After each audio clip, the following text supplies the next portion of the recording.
A minha impressão é que daqui pra frente é só pra trás, que tudo já terminou de ir pro vinagre. Então, no final do dia, Hugo Mota, sendo Hugo Mota, suspendeu a votação do PL antifacção, que havia deixado todos nós em suspense, absolutamente ansiosos, porque a gente quer isso resolvido logo, né, gente? E a gente sabe aí da tentativa do governo de centralizar tudo, federalizar tudo, e aí o Derrite foi lá, meteu o bedelho, meteu lá a mãozona, trocou algumas coisas, e Hugo Mota foi lá, depois de conversar com Alexandre de Moraes, com o ministro da Justiça, com a STF, ele simplesmente tirou o PL antifacção da pauta de votação ontem na Câmara. E aí eu acho que não tem nada mais importante que a gente comentar em detalhes o que está acontecendo a respeito desse PL antifacção, porque até eu, no frigir dos ovos, fiquei meio confusa, porque a gente teve, depois que Hugo Mota retirou de pauta, tivemos ali uma coletiva de imprensa com a presença, inclusive, de alguns deputados que a gente confia e gosta bastante, como Bia Kicis, por exemplo, e o próprio Derrite ao lado de Hugo Mota, para falar da suspensão e que abriu diálogo, que abriu conversa e que está tudo programado para ser hoje. E, de repente, eu tomei conhecimento de uma entrevista do Dr. Lincoln Gaquia, que é o cara que manda tudo quanto é membro do PCC para o Chilindró, lá em São Paulo, criticando o texto de Derrite. Então acho que não tem nada mais importante que a gente falar desse assunto aqui com vocês hoje, porque afinal de contas, hoje, senhor Gonê pode ser reconduzido, né, a PGR, e isso só depende do Senado. Eu vou perguntar para você, já vai deixando no comentário para mim, você já pressionou o seu senador? Você está satisfeito ali com o trabalho de Gonê? Fale com o seu senador, principalmente se ele for renovar o mandato dele agora em 2026, tá bom? E aí hoje, né, um dia muito importante, pode ser que esse PL seja votado desde que o texto seja alterado. Então vamos falar sobre isso, mas vamos falar sobre efemérides também. A gente vai desmentir a Rede Goebbels de notícias do regime, né, agência de publicidade oficial do regime, garantindo para todos os idiotas que assistem aquela pocilga de que o Brasil está com relações internacionais absolutamente robustas e fortes. Vamos falar sobre isso também, e claro que a gente vai falar sobre uma cutucada da mídia mainstream na treta de Santa Catarina, entre outras coisas. Fica comigo aí até o final do vídeo, vou pedir o seu like logo agora no início, que ajuda pra caramba o canal. Se você é novo por aqui, se inscreva no canal, ative o sininho, dá essa força pra gente. Se você já é de casa, você já sabe o que fazer, e se você gosta da nossa aparição diária aqui, por favor, leve nosso link aí para as redes sociais, para os grupos de Telegram e Zap, e para os buracos onde você frequenta aí no digital enquanto você os tem. Então, antes de vocês me xingarem, eu não tenho essa mesma opinião, tá? Eu só tô trazendo aqui o que está sendo notícia lá na rede social através da mídia mainstream. Depois daquela treta toda de Santa Catarina, que a Ana Campanholo tem apanhado bastante porque ela ousou não responsabilizar quem era o responsável de fato, que era o Jorginho, que resolveu dar um pé no bumbum da Carolina Detoni para indicar o Amin para a segunda vaga do Senado lá em Santa Catarina. E aí a Ana Campanholo veio e, em vez de defender a Carol e o Carlos, não, ela veio defender que o Carlos ceda o lugar dele para o Amin. Eu acho que foi isso, porque no final das contas ela culpou o Bolsonaro e a família Bolsonaro e, enfim, vocês acompanharam tudo aí, né? E o Alan dos Santos, eu postei um vídeo aqui para vocês falando sobre esse assunto, o comentário que ele fez, que ele, o Alan dos Santos, ele estabeleceu lá, né, somos nós e aqueles outros lá, e colocou o Nicolas Ferreira, Marçal, etc., na turma dos outros. Mas, menino, olha só que coincidência, quando foi hoje, apareceu isto aqui na minha timeline lá do X. Aliás, se você não me segue no X, tá marcando bobeira, o link tá aqui na descrição. O Nicolas Ferreira falando: alô, Santa Catarina! No dia 21/11, nos vemos lá. A entrada é gratuita e nós vamos transformar essa geração. Ele está convidando para uma sessão de dedicatória que vai acontecer no dia 21 de novembro, às 16 horas. Dedicatória, sessão de dedicatórias do livro Ele é Ele e Ela é Ela. Mas ele é o autor de Ele é Ele e Ana Campanholo é o autor de Ela é Ela. Eles vão fazer uma sessão de dedicatórias, né? Na igreja Palavra Viva, Church. Que time? Tem gente que tá falando isso, que time?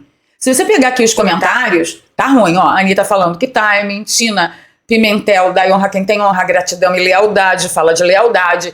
A Rô manda pra eles, né, libertem Jair Bolsonaro. Cris Cardoso lembra da anistia ampla, geral e restrita. O palhaço diz, você só engana otários, graças a Deus acordei a tempo. A Tina, não precisam de tráfego pago, porque diz que família Bolsonaro mantém liderança digital após racha em Santa Catarina, né? Conosco ninguém podosco. E aí vai, gente, olha, mas é uma chuva de comentários falando pro Nicolas que, olha, filho, a gente não tá gostando nem da sua atuação e nem da ação da Ana Campagnolo antes, durante e depois da treta de Santa Catarina. E você? Qual é a sua opinião? Deixa nos comentários para mim. O próprio Metrópolis veio a público dizer que, olha, em meio à tensão em Santa Catarina, Nicolas Ferreira anuncia evento com Campagnolo. O encontro acontece ao mesmo tempo em que o racha da direita em Santa Catarina, motivado pela disputa ao Senado, e acusação de afastamento acontece. Então, você acha que foi num timing perfeito? Eu acho que eles já podem ter tido essa agenda marcada muito antes da confusão vir a público, a confusão do racha vir a público, e eu acho que a gente não pode julgar tanto assim. Mas que no mínimo foi estranho, eu concordo, gente. Foi. Mas de repente não é nada, tá bom? Bom, vamos avançar. Eu quero aproveitar esse momento que a gente tem aqui, momento sorrisal, momento estomazil, momento que a gente vomita, se não vomita tem bastante vontade de vomitar, que não dá nem pra comer alguma coisa, dá só pra encher a cara de café junto com o estomazil. Desmentindo a mídia pra vocês, né, como sempre. Não vou soltar a vozinha da moçoila, não. Vou dar só um aspas pra ela, que a Miriam Leitão, ela disse, olha, a diplomacia brasileira já mostrou que está robusta. Fecho aspas. Eu diria que a diplomacia brasileira tá numa robustez pra pig nenhum botar defeito. Vamos tentar entender do que ela está falando. Ela falou sobre COP30, tá? Sobre o momento inicial da COP30. Eu só tenho que dizer a vocês que além dos maiores escândalos de péssima ou nenhuma infraestrutura dessa tal de COP30, foi a COP menos frequentada desde que ela tomou força na COP26, que foi em Glasgow, na Escócia, com 120 participantes, 120 autoridades, né? A primeira, que foi em Madrid, foi a COP25, ela não foi muito frequentada porque era o pontapé inicial, estava começando, a gente até entende, mas ó, a COP26 foram 120 autoridades, não são representantes de autoridades, foram 120 autoridades, a 27, 102 autoridades, COP28, 139 autoridades, a COP29, que foi em Baku, no Azerbaijão, eu até entendo que um monte de gente não se sentisse muito à vontade para viajar para o Azerbaijão por motivos óbvios. Mas ainda assim teve 61 autoridades, mas no Brasil, a COP30 Brasil, que foi em Belém, filho, teve 31 autoridades. Então, eu acho que a Miriam Leitão, ela deve estar equivocada de dizer que a diplomacia brasileira já se mostrou robusta sobre o momento inicial da Copa. Bem, da COP. Como da COP ela tá falando mentira, eu ainda vou dar uma segunda chance para ela e uma terceira. Fica aí que você confere comigo. A segunda chance, eu imaginei que ela poderia estar se referindo à diplomacia brasileira em relação ao tarifaço do Xandão, né? E em relação à química perfeita com Donald Trump. Mas eu descobri também que não é isso, não pode ser isso, porque ontem nós ficamos sabendo que Mauro Vieira chegará no Canadá para o G7, mendigando, passando chapéu, implorando uma reunião com Marco Rubio. Parece que finalmente o Brasil entendeu que o problema ali da diplomacia não é bem da diplomacia, né? Ali é um problema de liberdade, democracia de verdade. Né? Enfim, neste texto, nesta negociação, o Brasil não pode pretender sentar-se à mesa tendo um violador de direitos humanos sancionado, mandando e desmandando no Brasil, na Justiça do Peru e inclusive interferindo nas ações de combate ao narcoterror do Rio de Janeiro. Mas esse é assunto para daqui a pouco. Então não, parece que Donald Trump não levou em consideração a grande química que houve entre ele e o Zé Cachaça e não marcou reunião com Lula não. Agora o Mauro Vieira vai lá passar o chapeuzinho tentando conversar com Marco Rubio. Mas aí eu fiquei imaginando que talvez a Miriam Leitão estivesse falando da grande ação que a mídia propagou aqui no Brasil, como se não houvesse amanhã, a respeito da visita do dono da JBS a Donald Trump.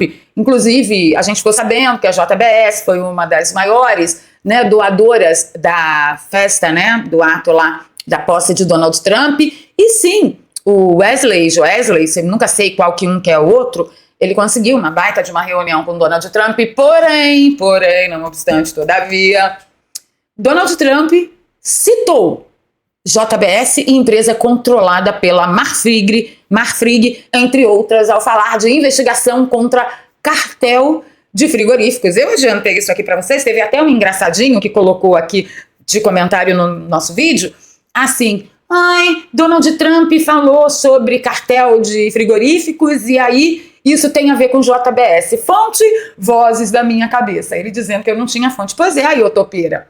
Ou você confia mais em vovó Val, ou você vai continuar passando vergonha alheia na internet. Mas voltando a Miriam Leitão, que era esse o nosso assunto, parece que não. Então vocês vejam, eu dei 3 chances a Moçoila. Ela falou de diplomacia robusta. Não me consta que seja isso referente à COP30, não me consta que seja isso em relação ao tarifaço, e não me consta que seja isso sobre a interferência da JBS em detrimento a salvar o Brasil, né, das garras do Yankee malvadão, Donald Trump, o lourão laranjudo. Então, é isso que a mídia mainstream faz com todo mundo. Eles só enganam. Vamos chegar na confusão do PL antifacção. Foi um furdúncio esse assunto ontem. Eu, inclusive, achei que estava entendendo tudo, mas aí quando eu assisti uma parte, um trecho da entrevista do Dr. Lincoln Gakia, eu falei, cara, eu não entendi nada. Nós vimos o Hugo Mota, que já tinha pautado o PL antifacção. Era para ser a votação ontem.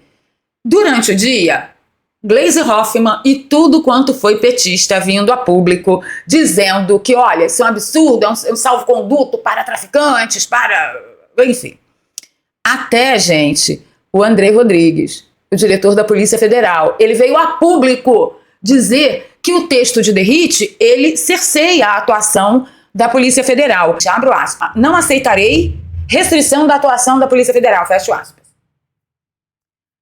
Dizem as boas línguas por aí que diretor de Polícia Federal não tem que se meter em legislativo e não tem que dizer se aceita ou não uma lei. Se o legislativo aprovar, o moço tem que cumprir.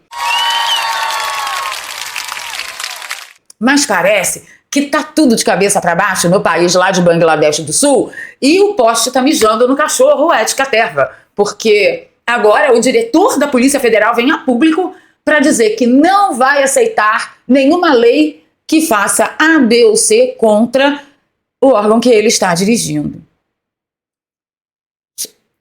A minha impressão é que daqui para frente é só para trás, que tudo já terminou de ir pro vinagre. E você, o que você acha? Deixa nos comentários para mim. Bem, chegamos no fim de tarde, Hugo Mota roendo a corda. Eu fiquei sabendo que depois que ele se reuniu com o ministro do STF, ministro da Justiça e com líderes do governo que querem, lembram a PEC da Segurança Pública, que federaliza tudo na mão do PT? Hugo Mota roeu a corda e tirou o PL de votação. Por que ele fez isso? Porque ele diz que tem que conversar melhor. Ele disse isso numa grande coletiva de imprensa de 27 minutos, quase 28, mas eu destaquei trechos que eu julguei mais importantes, tá? Por exemplo, a fala de Derrite aqui foi sensacional. Vou soltar para vocês. O texto, lembrando que a vítima vai estar sempre no centro do meu texto. Eu vou proteger a vítima. Focando aqui na resposta. Cometeu um crime de terrorismo, pode ser preso, condenado, preso, processado e cumprir pena de 12 a 30 anos. Explodiu caixa eletrônico, utilizou barreiras humanas, como aconteceu em 2022, um pouco antes da nossa gestão, lá em Araçatuba, em que indivíduos armados com fuzis, com 98 quilos de explosivos, que no dia seguinte, as aulas das escolas foram suspensas. Esse tipo penal, ele pode ficar preso de 20 a 40 anos. Não se trata de classificar como terrorismo, se trata de entregar um marco legal do combate ao crime organizado no Brasil, que pode punir de maneira mais severa membros de organizações criminosas que praticarem essas novas condutas típicas dentro do nosso ordenamento jurídico. Vai ser mais grave praticar essas condutas do que cometer um ato de terrorismo no Brasil. Eu gosto muito disso, isso a gente já tinha entendido. Mas aí, com aquele escândalo, né, que veio acontecendo durante o dia, porque eles estão defendendo bandido, proibindo Polícia Federal de atuar e tal, o Derrite, ele comenta sobre isso nesse trecho. Vou soltar para vocês, vem comigo. Qual foi a saída estratégica, inteligente, proposta aqui e trabalhada com o presidente Hugo? Tiramos de dentro da 13.260, apresentamos uma lei específica, uma lei ordinária, uma inovação legislativa chamada Marco Legal do Combate ao Crime Organizado no Brasil. E esse novo marco legal, esse Marco Legal do Combate ao Crime Organizado no Brasil, vai punir adequadamente, vai isolar lideranças, vai garantir um encarecimento do custo do crime no regime do cumprimento de pena, que é o maior problema do Brasil, quando se fala em impunidade e em reincidência. Nós temos vários casos de criminosos que foram presos 15, 30 vezes por crimes graves, como crime de roubo. Isso tende a diminuir e, digo mais, a acabar. E, além disso, promove a integração das forças estaduais com as polícias rodoviária federal, com a Polícia Federal, garantindo e mantendo de uma vez por todas, acabando com esse equívoco, eu quero crer que foi um equívoco de interpretação que existia no substitutivo, de que há um enfraquecimento. Muito pelo contrário, estimula-se com esse substitutivo a integração real entre as forças de segurança do Brasil. Então, esse marco legal do combate ao crime organizado, posto no novo substitutivo, tem ambiente para que ele... Peraí, pessoal. Calma lá. Respira fundo. Vamos lá, então. Esse marco do combate ao crime organizado do Brasil, ele sai de dentro da Lei 13.260, isso, que é a lei antiterrorismo. E é uma lei ordinária, aproveitando o texto base que veio, a lei autônoma, por isso que é uma lei nova, chamada Marco Legal do Combate ao Crime Organizado no Brasil. Não há mais o conflito de competência. O que é competência da Polícia Federal está preservado, o que é competência das polícias estaduais está preservado. Agora, se houver os crimes conexos, Presta atenção. Há crimes conexos federais, há crimes que ultrapassam as fronteiras dos estados. A Polícia Federal está garantido o papel da Polícia Federal e, mais do que garantido, nós estamos estimulando, com a criação dos bancos estaduais e do Banco Nacional de Membros de Organizações Criminosas, a real integração, criando um ambiente político favorável para que seja aprovado na casa. Vou passar a conversar com todas as bancadas para que seja aprovado o mais rápido possível no Senado Federal e, mais do que isso, para que não seja passível ou possível de qualquer contestação constitucional. Constitucional, vocês sabem muito bem onde vai parar isso, né? Mas, se foi realmente isso, uma grande narrativa que a esquerda inventou para ser falado, para ser combatido, porque, afinal de contas, o texto substitutivo de Derrite, ele coloca cada força policial em paridade de suas atuações. E, na verdade, a PEC da Segurança Pública quer realmente tirar de atribuição as outras polícias na sua independência e ficar todo mundo submetido ao governo federal. Mas será que o Dr. Lincoln Gakia cairia num erro desse de interpretação? Olha só o que ele falou no Em Ponto, lá na Goebbels. Da maneira como foi posta a discussão, no meu entender, atende ao interesse do crime organizado, né? E eu vou dizer mais, eu também sou crítico do PL do governo. Se o PL do governo fosse colocado à discussão, eu também ia apresentar algumas sugestões de melhoria, embora tenha participado na gênese, né, da elaboração do texto. Claro que esse texto ele foi modificado, deveria ser, né, pelo ministro da Justiça, pelo seu gabinete. Por exemplo, todo o capítulo do perdimento civil de bens que nós colocamos, o Ministério Público de São Paulo ofereceu esse capítulo ao Ministério da Justiça, ele foi suprimido pelo governo quando foi enviado para o Congresso e agora, depois dessa discussão de ontem, o Derrite, a pedido do Procurador-Geral, ele inseriu esse capítulo do perdimento civil de bens, da ação civil de perdimento de bens, que é um instrumento importante. Então, veja, isso tudo nos remete à falta de um debate público. Então, pessoal, o Dr. Lincoln Gakia, ou ele caiu na narrativa, ou ele não leu o negócio lá, não leu o texto substitutivo. No final das contas, eu só sei que nada sei. Tá? Estamos assim, vamos ver o que nos aguarda hoje. Agora, uma coisa é fato. Esta Polícia Federal, que a gente costuma chamar lá em Bangladesh do Sul de Polícia do Ovo que tudo vê, é um povo chegado no ovo, né? Por isso que Bangladesh do Sul é o maior produtor de galinha, né? Do hemisfério lá deles. Então, esta Polícia Federal do Ovo que tudo vê, ela não pode ter autoridade, isso é muito perigoso. Ela não pode ter autoridade, ela não pode ter autonomia, essa daí. Porque ela nunca cumpre a Constituição Federal, ela nunca cumpre a lei, ela fica perguntando o que é o ordenamento jurídico, vai comer ou vai passar no cabelo? Vocês sabem muito bem. A única coisa que eu não tenho dúvida é sobre isso. Que o ministro Moraes, que foi o maior escândalo do dia, na verdade, foi esse. Que o Moraes suspendeu o inquérito que apura a remoção de corpos pós-operação, mega operação, no Rio de Janeiro. Todo mundo lembra daquela imagem, daquele monte de corpo enfileirado, todo mundo de cuequinha. Se não fosse um videozinho mostrando que os moradores estavam cortando as fardas, né? Que identificam como guerreiros milicianos, como soldados do crime, os cidadãos lá que ia todo mundo ficar pensando que foi realmente um massacre a civil, massacre a cidadão de bem, trabalhador e estudante, que sonhava em ser astronauta, né? Mediante ao que o Alexandre de Moraes e o STF exigiam na DPF 630, a DPF das favelas, é que tinha que ser preservado o local do crime e que tinha que ter análise, tinha que ter tudo direitinho.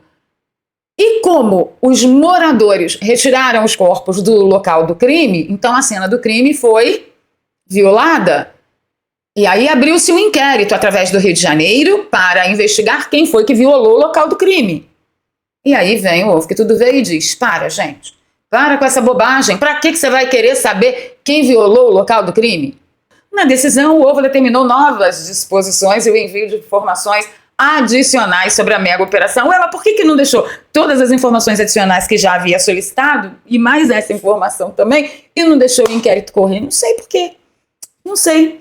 O governo do Rio de Janeiro diz que terá que provar, né, preservar as imagens das câmeras corporais usadas pelos policiais da Operação Meu Filho. As imagens das câmeras são preservadas por 1 ano. E eu digo isso infelizmente. Tá? Porque da mesma forma que eles podem ter acesso, o crime também pode ter acesso. Bem como o envio da relação dos agentes que utilizaram o equipamento. Deixa aí nos comentários para mim.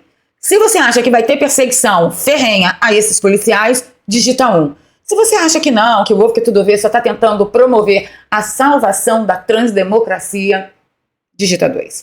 Como a situação, né, do transjudiciário do Brasil não é lá grande coisa já há muito tempo, eu tenho que informar vocês que o amigo do meu pai mandou suspender provas da Lava Jato contra a ex-primeira-dama do Peru, aquela que foi condenada lá no Peru por corrupção no âmbito da Operação Homóloga Lava Jato lá, e ela foi socorrida, ela foi resgatada pelo avião da FAB, Força Aérea Brasileira, para poder se esconder aqui, e quando chegou ainda recebeu um presentão do caramba. Olha, tudo que tem contra você aqui nessa operação, no âmbito da Operação Lava Jato, a gente vai derrubar, porque afinal de contas, teve um juiz que foi tendencioso lá, então foi tudo cancelado. Sinta-se em casa, fique à vontade. E se você ficou até aqui comigo, vou pedir mais 2 minutinhos da sua atenção para poder dar uma virada de chave na sua vida. Olha só. Para tudo que você está fazendo e preste atenção nesse recado. Olha só, a matéria que acabou de sair, ainda há pouco, dia 9 de outubro de 2025, o IBGE informou que o home office já é a realidade profissional de mais de 14 milhões e 700 mil brasileiros. Só para você ter uma ideia, 1 a cada 5 mulheres que trabalham de casa. E no caso dos homens, é 1 a cada 6. Aí você consegue perceber 2 coisas, que a situação em home office é mais comum entre as mulheres. Sim, o home office só cresce. E o mais curioso disso tudo é que nessa situação tem gente de tudo quanto é segmento, de tudo quanto é profissão e de tudo quanto é mercado. Tem gente trabalhando com venda, tem gente trabalhando com prestação de serviço. É um universo infinito. Tem gente até ganhando muito bem com plataformas como a Amazon, Magalu e Mercado Livre, que inclusive eu já comentei aqui com vocês sobre as vendas dos produtos que eu faço pela Amazon. Pessoal, para vocês terem ideia do que a gente está falando, as vendas online sem estoque já movimentaram só no ano de 2025 mais de 100 milhões de reais.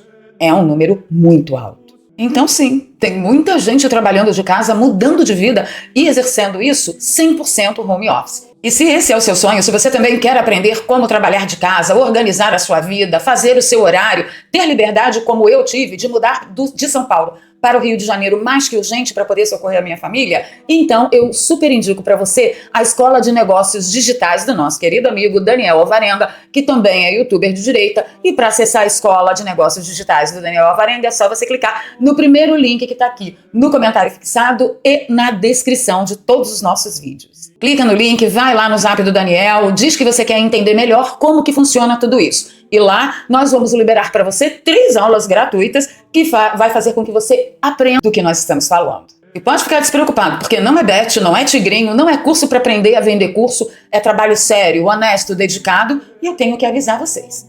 É trabalho suado, tá? Você não vai ficar rico fácil, não. Ah, e você que já tem a sua profissão, saiba que você pode exercê-la através do digital. Você só precisa conhecer e dominar as ferramentas para isso. Dá uma olhada no testemunho que a gente recebeu há dias atrás. A Fábrica de Ideias da Cris comentou: eu trabalho em home office desde 2022, hoje sou nômade digital, caminho sem volta. Tá vendo só? Quem começa não quer parar mais. Afinal de contas, na escala 6x1 da CLT, qual o trabalho que vai te oferecer um bom pagamento, bons lucros e você mesmo fazendo o seu horário e estabelecendo as suas prioridades? Eu pago as minhas contas com o digital há pelo menos 10 anos e posso garantir para vocês, se tiver dedicação, seriedade e compromisso, você vai dar uma viradaça na sua vida.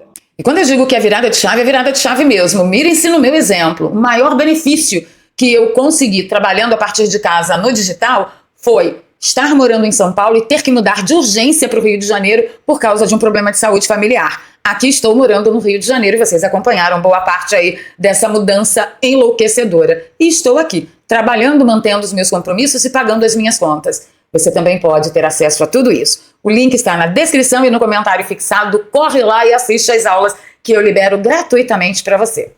Ficando por aqui, pedindo seu like, seu compartilhamento, se você gosta do meu trabalho, aqui tem um pix, é doarpravaleria@gmail.com.